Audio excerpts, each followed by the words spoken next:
So we were discussing yesterday what is the connection between Purim and Yom Kippur. And not only what is the connection, but on the surface, they seem to be the opposites of each other. Purim, Yom Kippur is the most solemn day of the year. No eating and drinking. And Purim is just the opposite. So we said that one of the things which we see, even on the surface, where there's a similarity, is the girdle, the drawing of lots. That Purim came about through Haman drawing of lots, and the miracle is also connecting to the what in your drawing of lots. So we explained yesterday, because we started explaining that it's like in the Beis Hamikdash, where they would choose who would do which work. So there's two ways of choosing people to do a certain function. One is through logical conclusion and logical investigation and logical assessment that this person has this talent, this has this strength, this one has this weakness, and therefore he's good for this job, he's good for that job, he's good for the other job. But the way it was done in the Beis Hamikdash was girdle, which means, in simple words, it's like it's random. Just choose a piece of paper. Over there, they did it through choosing fingers, they counted numbers, and it was just whoever came out to have that number is the one that did job number one, and the other one did job number two. So we said the Indian is that there are certain things which come milmaila, from above, al pi seichel, and there's certain things which are higher than seichel. This comes from Hashem himself, the essence of Hashem, which is beyond logic, and that's just his will in a way that it's beyond our comprehension and any comprehension. So in fact, one of the things which we brought in was the davening. We say, Ashreinu matev chalkeinu, and then we say, Manoim geroleinu, beautiful is our gorel, our lot. So what does that mean? So here, it means something similar. Every Yid, all of us have one common goal. The common goal is to transform this world into a dwelling place for Hashem. So therefore, we all have the same common responsibilities, the same common obligations. We all have Shabbos, we all have Kashrus, we all have Yontif, we all have the dinim of Yontif, and so on and so forth. But then it's known that in addition to that, each person has some specific purpose, which is their specific purpose in this world. And this subject is always identified with a phrase in Gemara, where one of the sages asked another one of the sages, Ovul b'mai hevi zoy tvei. Tell me, your father, what was his main mitzvah? What kind of question is that? He did and observed all the mitzvahs fully, and he was totally committed, and he did every mitzvah 100%, didn't compromise in any way. So what's the question about which mitzvah did he really do in a complete way? So obviously it means that he did all the mitzvahs 100%. Nothing was missing, but there was a devotion and a dedication and involvement in a certain mitzvah, or more than one, a few mitzvahs, much more than everything else and anything else. And what's the reason for this? The reason for this is because when Hashem created the world, he didn't just create a general world, and all of us just so happened to pop out and be in this planet.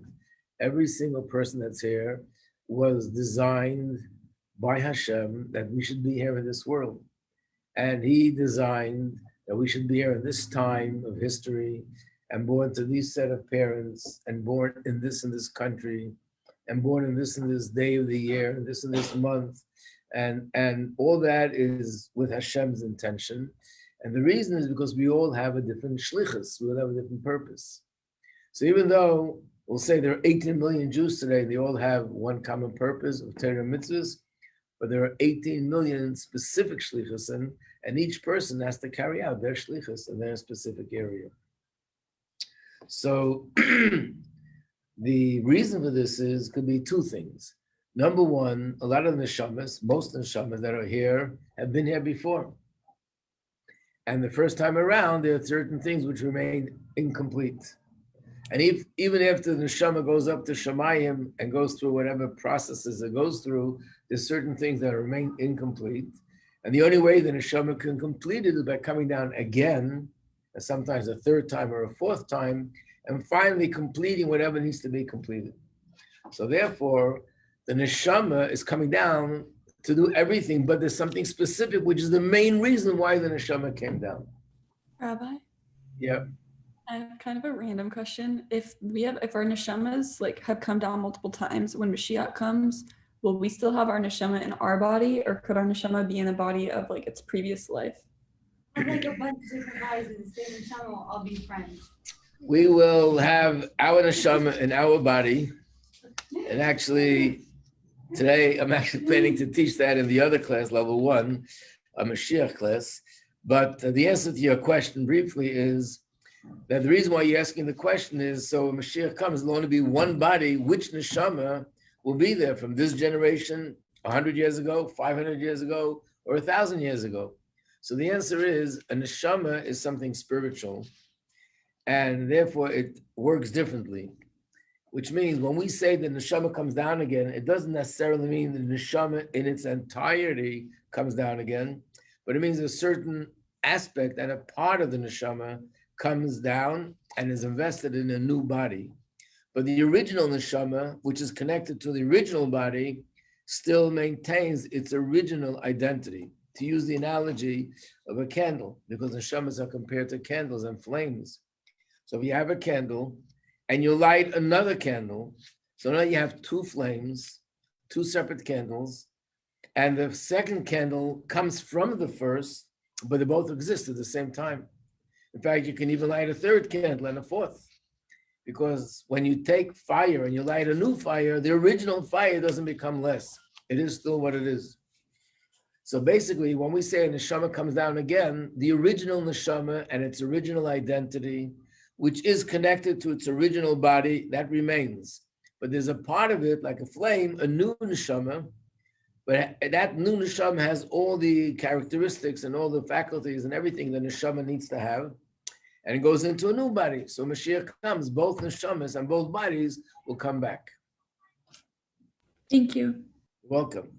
So this means that every one of us has a certain purpose why the neshama came down, which means if I do everything beautiful and nice and great and amazing, but I don't do that main thing, anyone hear the bell? I just buzzed it in case.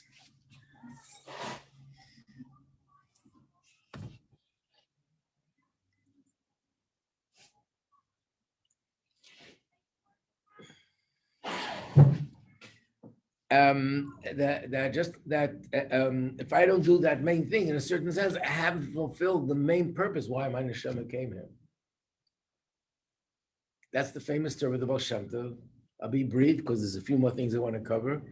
And I assume that everybody knows the story, that the Baal Shem Tov didn't want to reveal himself until it was revealed to him the purpose why his neshama came down to this world. If you remember the story, that he was in his his neshama was here 200 years earlier than the Baal Shem Tov, and he lived in Tzfat, and he had done something on the day of his bar mitzvah, which was outstanding.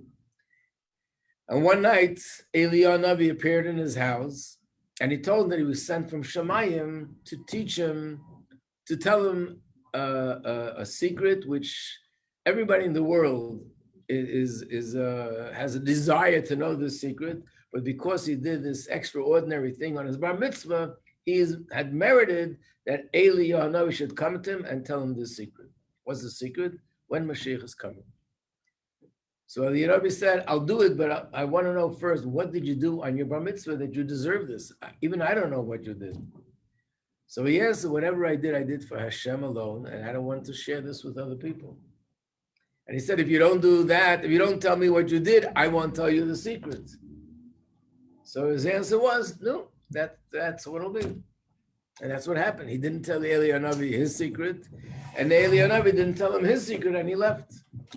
So naturally, in heaven, there was even a bigger commotion that this person is so amazing that Eliyahu Navi is coming to him and he's asking him to share something, and he doesn't want to because he wants to hold on to the fact that whatever he did was exclusively for Hashem and not for anyone else, meaning to say he didn't want to derive any kind of pleasure from it, compliment or anything. It's only for Hashem.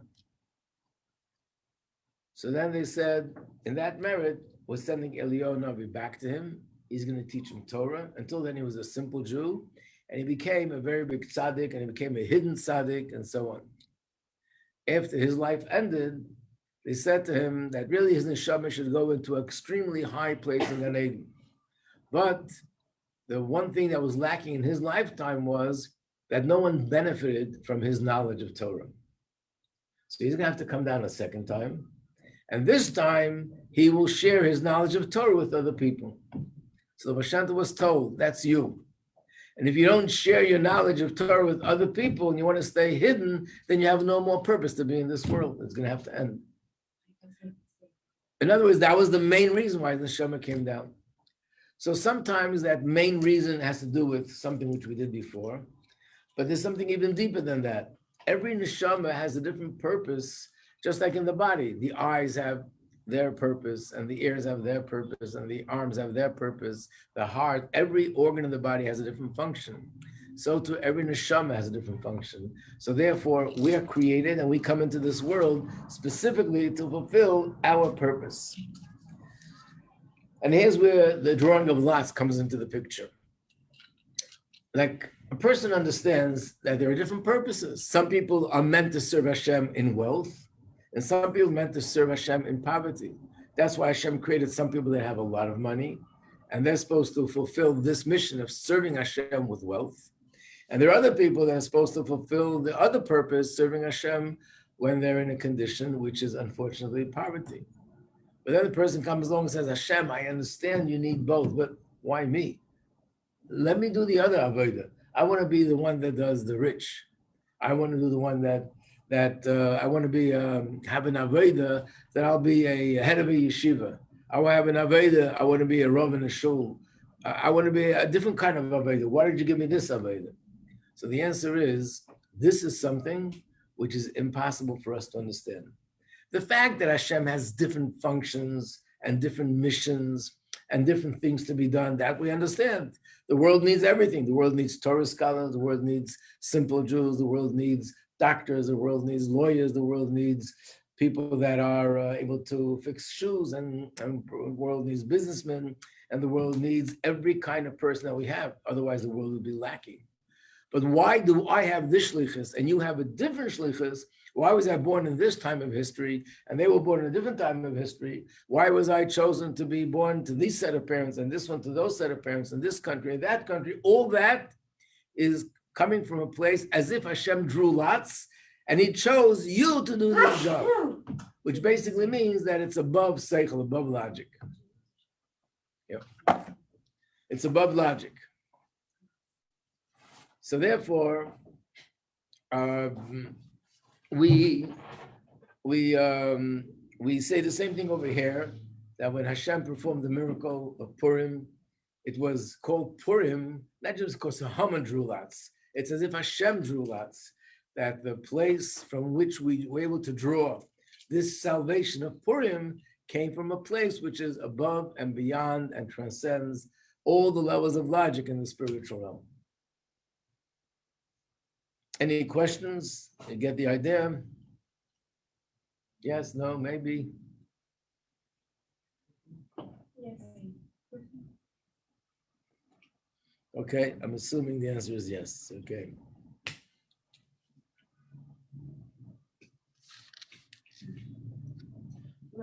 Yes. In what way did Hashem draw the line? In other words, drawing the lots is a metaphor for something that comes from a place that's not based on a logical conclusion or logical calculation. That's what drawing the lots is a metaphor. What's this a metaphor? For making a choice to do something, but it's not based on logic. But when we draw lots, it's not based on logic, it's just random. It's meaningless. When Hashem does it, it's from a place which is higher than seichel. So therefore, everything regarding Purim, we said to fight Amalek has to come from a place which is beyond Seichel. And therefore, that's all connected to the fact that this was the greatest kind of challenge that we had from the essence of Klippa. And we had to draw from the essence of Kedusha to overcome it. And that's why the Simcha of Purim is unlimited Simcha. So now one more point. You might remember when we were learning about Purim, Yom Kippur, we said then that Yom Kippur is the one day of the year that the Yechida is naturally rising to the surface. In other words, every year has a Yechida. The Yechida is the essence of the Neshama, the part of the Neshama that its relationship to Hashem is unconditional. There's nothing in the world that can not only not destroy it, can't even weaken it one iota. And that part of my Neshama, that's the source where tshuva comes from. Because what's tshuva? Tshuva means that I, in spite of everything that I did in the past, I want to change all that. And not only I want to change all that, Hashem erases it as if it never happened. But how could it be? Every Aveira a person does makes them more coarse, makes them more distant. It severs their connection with the Hashem. So how is it possible for a person just to pretend nothing happened and sort of reconnect? And the answer is because there's a part of my neshama that nothing really happened. The part of the neshama which is Yechida, that part of the neshama hasn't been affected and not even touched by anything that I ever did in my life. That part is pure. And tshuva is accessing that part of the neshama. So normally, Yechida can be revealed only one out of two ways. Either you're a big tzaddik, and a tzaddik serves Hashem on the highest of levels, could reveal his Yechida. The other option is, chas v'shalom, when a person is challenged and being forced to give up his Yiddishkeit and told either that or you lose your life, that person's Yechida comes out under those circumstances. But in normal circumstances, the Yechida just does a service. It's there, but we don't feel it. One exception is Yom Kippur. On Yom Kippur, the Yechida surfaces. And that's the reason why we feel differently and why we're drawn to doing tshuva. That's all the reason why even people who are usually distant from Yiddishkeit all year round, when it comes to Rosh Hashanah and Yom Kippur, they feel more drawn. They want to go to shul. They want to do something. That feeling is the Yechida inside rising to the surface. So it says in Chasidus that there's another time of the year this happens. That's Purim. The only difference is on Yom Kippur has Yechida manifest through fasting, not eating, not drinking, davening, tshuva, in that way. On Purim, how does the Yechida manifest? Through simcha, through unlimited joy. That's the keli, that's the vessel, and that's the avodah through which the Yechida is revealed. So therefore, Purim and Yom Kippur spiritually are actually identical. Now, if I'd ask a question, which of the two might even be higher? The one that Yechid is revealed by removing myself from the physical world, or the one that Yechid is being revealed and I'm able to eat and drink and sing and dance and be in the physical world? The second, right? As we explained before, that when infinite could be contained in finite, that's even higher. So that's one of the ways of explaining the word Yom Kippurim. Guess what? When you say it's a day like Purim, which one is higher, which one is lower? That implies that Purim is higher and Yom Kippur is like Purim. How could you even think that way? Because in a certain way, that is true. Purim is the Yechida being revealed, but in a way that I'm totally contained I don't have to remove myself from the physical world. One of the things which come out in halacha in terms of this unlimited godliness that shines on Yom Kippur, on Purim, besides, please stay tuned if you hear someone ringing the bell, let me know. Besides unlimited simcha, is another thing. If you look on the list, number 17 says, Kol ha-poshet yad noisen lo. Whoever stretches out a hand, that you give him. What does that mean?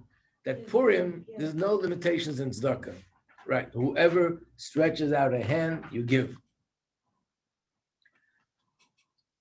Why? For the same idea, because Purim is unlimited. Unlimited simcha, unlimited giving. And Hashem gives in unlimited way. In fact, I would think that if a person needs a specific bracha, Purim would be a perfect time. Because it says that Hashem follows the commandments. Whatever he tells us to do, he does himself. There's a medrash where it says that kings very often tell people to do things, but they themselves don't live that way. Hashem, whatever he tells us to do, he does. And in fact, he observes all the mitzvahs, meaning to say that in a metaphoric way, in a spiritual way, Hashem puts some tefillin, and Hashem has tzitzis, and Hashem has a mezuzah, and everything exists there too. So if Hashem tells us that whoever asks you for money on Purim, you have to give them, what does Hashem do? Same thing. So it's a perfect day to ask for whatever you need, because on that day, Hashem says, whoever stretches out his hand and asks, we give. But it reminds me of one of the most outstanding Purims, being that Purim is a day that godliness is revealed in such an unusual way. So by the Rebbes of Chabad, and probably all tzaddikim, there was also things happening on Purim which were outstanding, which were really very highly unusual, because a Rebbe down here is a manifestation of what's going on up there. So one year, it was 1966. That year in general, the Rebbe would often mention that it's 100 years from the passing of the Tzemach Tzedek, which is always explained in Chasidus to mean that the impact that Tzemach Tzedek had on this world is 100 years, 100 times stronger than what it had during his lifetime, because that's the way we explain things according to Chasidus. That Purim, in those days, you probably know, the Rebbe put out a ban against drinking too much l'chaim. And he said no one should drink more than 3 times. And the 3 times should be a revius altogether. You know what a revius is, like for Kiddush. But he added not a revius of the cup that Oig Melech HaBashan drinks from. He was one of the big giants. His cup looked like that. Not his cup, a regular cup, the Rebbe said. And the Rebbe was very strong about it, very strong about it. That Purim, the Rebbe said, I'm lifting all limitations. There's no limit to how much l'chaim you can take. You can imagine what the place looked like. I remember the Rebbe called someone up. This someone was a grandson of a big chassid, but he himself grew up in a non-chassidic home. He went to a non-chassidic yeshiva. He wasn't used to this. And the Rebbe gave him a cup like this.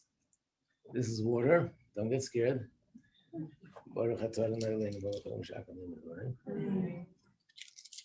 But his cup was filled with mashka, but not mashka that we normally drink. It was 190 proof. And he drank the mashka. And the Rebbe asked other people, Adar Yada. And then at one point, the Rebbe said these words, Kol whoever's going to stretch out his hand now, I will give him. So Chassidim understand that the Rebbe doesn't give mashka. The Rebbe gives something much higher. There's a famous story with the Rebbe Rashab that he once said to his chassid sitting by the table, here's l'chaim. He filled up a cup, was about to give him. So the chassid who was sitting far away picked up his cup and said, Rebbe, I have. So the Rebbe Rashab said, what do you have and what am I giving you? It is so, I forgot in Yiddish, he used an expression meaning to say it is so painful that when you want to give something to someone, he stretches out and sticks out his materialism. In other words, I'm not giving you, Rebbe's not lahavdil, a bartender. The Rebbe doesn't distribute mashka. The Rebbe is giving you spiritual keiches, he's giving you brachas. And that's what the Rebbe was saying, whoever stretch out. So naturally the whole place jumped forward, thousands of people to get mashka. And there was so much pushing and so much to the point that the Rebbe had to leave the room. And the Rebbe left to go home. And as the Rebbe is walking outside 770 on the stairs, somebody runs over to the Rebbe with the bottle and says, Rebbe, I didn't get yet. I guess everybody was a little bit high by then. And the Rebbe took the bottle and started to pour. So more people came who didn't get yet. And the Rebbe is walking from 770 to the car, pouring mashka. When he got to the car, there were people on top of the car and begging the Rebbe for l'chaim. The Rebbe gave everybody l'chaim. But after that, the Rebbe couldn't get into the car because the people were on top of the car, the roof caved in. So someone else was there and the Rebbe went with his car home. When the Rebbe came to his house, there were people who were smart people. They couldn't get it there. They ran to the house and the Rebbe gave them over there too. And when the Rebbe came back in the morning, there were still people from last night And they're saying, Rebbe, we didn't get, and the Rebbe gave them also. Came Mincha time. What? Rabbi Greenberg said his brother was the last to get. Oh, really? His house. He told you the story? Oh, I'm sorry, telling you a story. No, we love it. Wait, is that not like super disrespectful to do that, or does the Rebbe not care? Correct. It was obviously the Rebbe saw that this was a time where things were not to be. It was a time where things were out of the normal order. I'll give you an example. In those days, we didn't have the plastic cups. I don't even know if they have these things there. The cups looked like this, but they had wax in it. It was like a wax kind of cup. And that's what we gave out for l'chaim. So from all the pushing, there was somebody that the cup, had a dent in it and everything leaked out. So he came back running to the Rebbe and said, and imagine these are thousands of people, the Rebbe is giving everybody, and the Rebbe says, but I gave you already. So he said, yeah, but it leaked out. So the Rebbe says, so what's the point to give you again if your vessel has a hole in it? Another person came and he had 2 cups. And he says, what's the 2 cups? I'm asking for my friend so-and-so.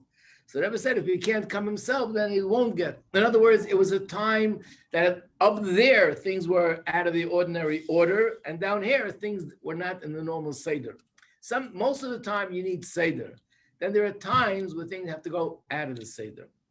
They say, how come we only have a Seder on Pesach 2 nights? Why not 3 nights? Some things are 3.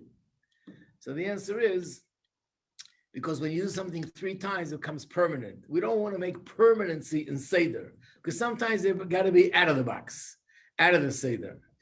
And that's become a very famous, word today, out of the box.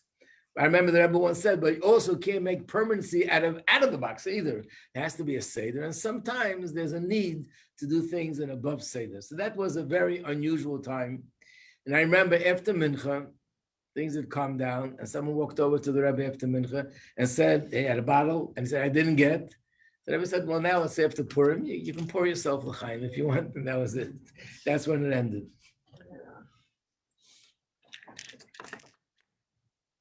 So if we're talking about special Purims, so I just want to point out another Purim, which is a very special Purim. And this is Purim Tavshin Yud Gimel, very shortly after the Rebbe became Rebbe, 1953. If you want to look this up, this is something which is in history. You can Google it, you'll see all about it. There was something going on in Russia, which is called the doctor's plot. Stalin, who was a big anti-Semite like the rest of them, he began to arrest Jewish doctors, one after the other. And he had a whole plan. And his plan was basically, unfortunately, chas v'shalom, to do what Hitler did. He was creating camps, and he wanted to basically get all the Jews out of his way. And it was a big danger for Jews. So mostly doctors, a lot of the doctors were Jews, and they were being accused that they're trying to poison high, political people and people in political position. So it was a tremendous, tremendous fear. Nobody knew exactly. Later, they found out more details about the plan, but that alone was enough to everybody felt, that he was really terrorizing them, and their lives were in danger. So Purim, a very strange thing happened. The Rebbe's Farbrengen, and this is when Rebbe Farbrengs, as you know, the Rebbe says a mimer, and then there are sichas. What's the difference between a mimer and a sicha? A mimer is usually more pure Chasidus, and sichas are more, brought down. The Rebbe will talk about a Rashi, could talk about current events. The Rebbe will talk about other things based on Chasidus, but the word sicha means like casual conversation. A mimer was also said differently. There was said with a special tune. When the Rebbe said the mimer, his eyes were closed. When the Rebbe said a mimer, he would hold a kerchief in his hand, a piece of cloth. And when the Rebbe said the mimer, everybody would stand up. A mimer was different than a sicha. In fact, most of the Rebbes of Chabad, most of the time only said maimarim. The sichas were very few. By the Rebbe, most of the things were sichas. And Rebbe Farbrengen for hours, very different than the Rebbes in previous generation. So here the Rebbe had a Farbrengen, and then early in the morning, they say about, 3 o'clock in the morning, the Rebbe became very serious and was thinking about concentrating on something. It looked more like the seriousness before a mimer. There's a special niggin that you sing before a Rebbe says a mimer. And that's in those moments the Rebbe sort of prepares himself for the mimer. So they saw the Rebbe as if he's preparing for a mimer. And then the Rebbe tells a story. And it said that the Tsar in Russia, when there was some sort of elections, the Rebbe Rashab said that everybody should participate in these elections. It was one of the Chassidim who was a Chassid that was very into his own spiritual world, had no clue what's going on politically, or he had no clue. He knew one thing. The Rebbe said that you have to go to the elections. He had no idea who the elections, what the elections, what's the point. But the Rebbe said so, as far as he's concerned, it's like the Rebbe say, learn a mimer. The Rebbe told him to do elections, it's the same thing.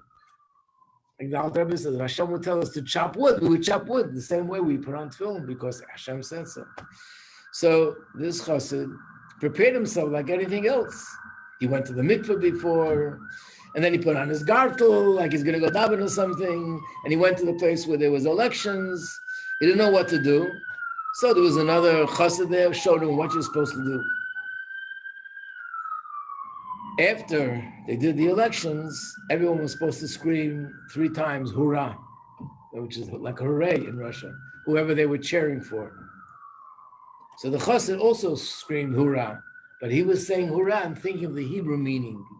Hurrah means he's evil. The Rebbe had his hands like this, like Negovasser, and went to 3 directions like this. It was very unusual, like this and like that. And he was saying these words, hurrah, hurrah, hurrah. He is evil, he is evil, he is evil 3 times. And after that, the Rebbe's face was very serious, and the Rebbe said another mimer. After Purim, word started to come out of Russia that something happened with Stalin. Nobody knows what. Wasn't clear. Nothing's clear in Russia, what happened. But it turns out that no one knows if he died then or he had a stroke then.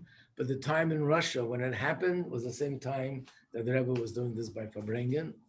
And a day or 2 later, it was publicized that he's no longer alive. I once saw. Someone showed me a video of someone talking about this, a secular video, but it's just a short video of a woman whose father was a doctor and how they were terrorized and they were terrified.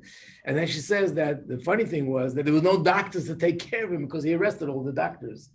But he had a stroke and then he died. And once he died, all his other political opponents, they all disagreed with him. And after that, they freed everybody from jail. So this was really a miraculous thing. And Chassidim always said, there's no doubt that that's what happened. So I want to show you something even more interesting, and that is Tavshin Nun Aleph. Tavshin Nun Aleph. The Rebbe edited this mimer. So again, the mimer was said in 1953. In 1991, the Rebbe edited the mimer. As an introduction to the mimer, the people who published the mimer wrote that there was an incident that happened in Russia, and the dictator at that time fell, and apparently it was connected to the mimer that the Rebbe said. And these things that are printed in a published mimer are all edited by the Rebbe himself. So the Rebbe gave his seal of approval, yes, that what happened to him then was connected to what happened at that Fabrengen. It's actually a deep mimer, but it's a mimer Purim Tavshin Nun Aleph. Are we learning it? No, we're not going to be learning it. We don't have the time to do that. It's a short mimer, but it's printed in the Maimorim Contrasim, which is the books of the Rebbe's Maimorim, volume number 5. And of course, something which happened more recent, something which eyewitnesses, everybody all know about, is Purim 1991, that same year. That's interesting. It's the same year, this Purim. And this was the Purim we had the miracle with Saddam Hussein. So there was the story that happened with the Persian Gulf, that they were attacking Israel. And that was, the Rebbe was telling everybody not to be afraid. This is one of the signs, or this is the sign that it gives Mangolaschem, time your redemption has arrived. And we're going to see incredible miracles happening in the Persian Gulf. And that's actually what happened. this Saddam Hussein kept his word. He had missiles fired on Israel, 39 Scud missiles. And the miracle was that not one single person died from 39 Scud missiles, which was a miracle. What? Miraculous. And the other miracle was that, by all accounts, everyone expected him to use chemical warheads, which is worse than ordinary missiles, where chemicals are just in the air, they're just poison. Like, unfortunately, like what happened with China now with this virus, same kind of thing. So no one knows why he didn't do it, because he did it in the past. He did it in his own country against his opponents, and nevertheless, here he didn't do it. And also, the United States government at a later point said that the crisis was so severe, no one realized that it could have easily have turned into World War III. So there were tremendous miracles there. And when did the day of the miracle was actually on Purim? It was on that day of Purim. And that means that Purim is a day that spiritually, whatever happened the first time happens again. But sometimes, like in the year 1953 and in the year 1991 and many other times, something manifests here in this physical world, which is a manifestation of this light that was shining on Purim. And that's why we saw miracles, that the Hamans of our generation were defeated. The Haman in Russia was defeated. The Haman in Iraq was defeated, and so on.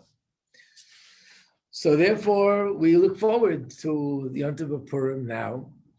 It's a time where, yes, we get the spiritual strength to fight Amalek and all that, but what we want is more than that. We want that this should be the Purim that will end the Gullus.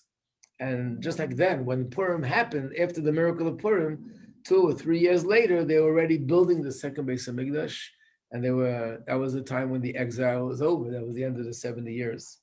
So Purim is a big Yom Tov, and we shouldn't lose the opportunity, and especially regarding Simcha. Everybody struggles with Simcha, but when Purim comes around, we have to try to basically dismiss any kind of thought that disturbs Simcha, and the more besimcha we are on Purim, we also absorb strength to be besimcha for the rest of the year. This is the day, in a sense, that Hashem provides us with the power to be besimcha, unlimited simcha. So we shouldn't be paying attention to the things that do the opposite. These 24 hours are not for that. And by the way, this year it's more than 24 hours. You probably know that this year is a very unusual Purim. It has a name. It's called Purim Meshulish. It means the triple Purim. The reason is because there are certain aspects of Purim which we observe on Friday, certain aspects which on Shabbos, and then there are places like in Yerushalayim where they observe certain things on Sunday.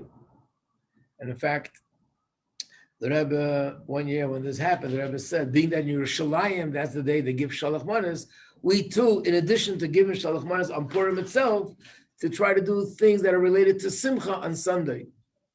Sending food packages to people, or just Simcha. In other words, the Purim should extend for 3 days, not just for 1 day. It's an extraordinary Purim. So the extraordinary Purim should lead to extraordinary year, and extraordinary, not just a year, but the whole future should change. Last year, Purim, everything changed, but in a different way, unfortunately. So now, everything has to be upside down. What should we ask for? What? What should we ask Mashiach. Because that takes care of everything. But Mashiach seems like a very long process. It's not like poof, Mashiach. I think we're going through that long process for a long time. So now we come to the poof part. Okay. Rabbi, Yes. is the Hina only revealed on those 2 Hagim? Mainly. When it comes to Pesach, I'll tell you that's revealed on Pesach. When it comes to Shavuos, I'll tell you it's revealed on Shavuos. Now, obviously, it's revealed on these 2 Chagim in a way which is extraordinary, even compared to all the other Yom Tovim. Thanks, Rabbi. All the best. Is it because of what? Our effort, like. Oh. Yeah. Yeah, like the idea of the crushed, you mean? People have these Right. That brings out the essence.